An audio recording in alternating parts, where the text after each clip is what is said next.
morning, good afternoon, and good evening, listeners, from wherever you're tuning into this channel across the world. Welcome to Verdict TV, and thank you for tuning into this channel. The news headline: Breaking: Former Governor of Benue State, Ortom, lands in Efcc custody. Once again, you're welcome to today's news. The news details. Former Benue State Governor Samuel Ortom is currently in the custody of the Economic and Financial Crimes Commission, Efcc. Politics Nigeria reports that Ortom was summoned by the Anti-Graft Agency for questioning regarding his tenure as the governor of Benue State.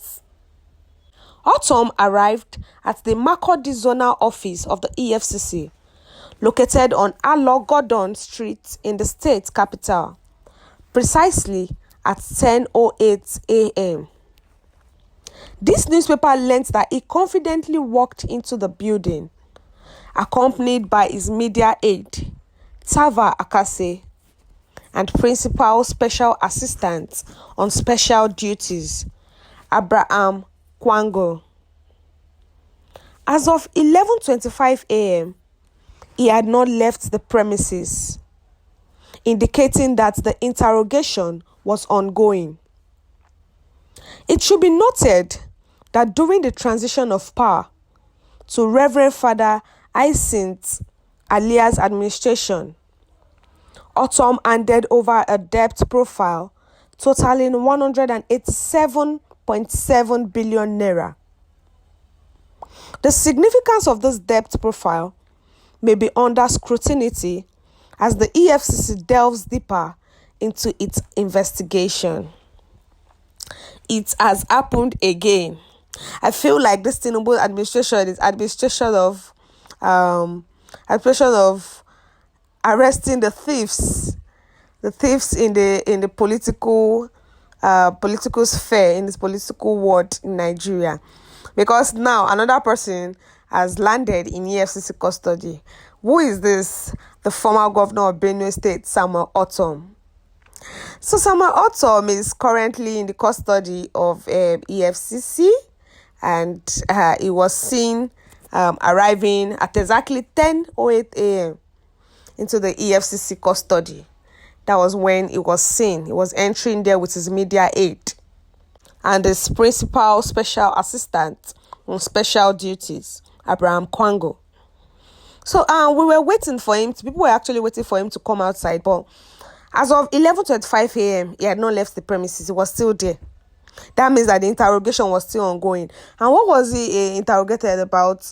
When he was handing over power to the Reverend Father Alia's administration, he also handed over a debt profile totaling 187.7 billion naira. Imagine that amount. What did you use that amount to do in the space of your administration for you to have a debt of 197.7 billion? So he actually handed that debt over to the incoming administration, and that was why he's been interrogated. Like, the EFCC wants to know what exactly he did with that amount of money, because it is a lot. And yes, he should come out and explain to the people of Benue State.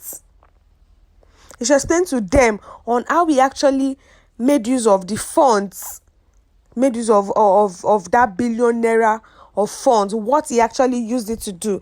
If he has a concrete reasons, if he has concrete evidence to show that this is what I actually used the money for, I'm sure EFCC will actually leave him.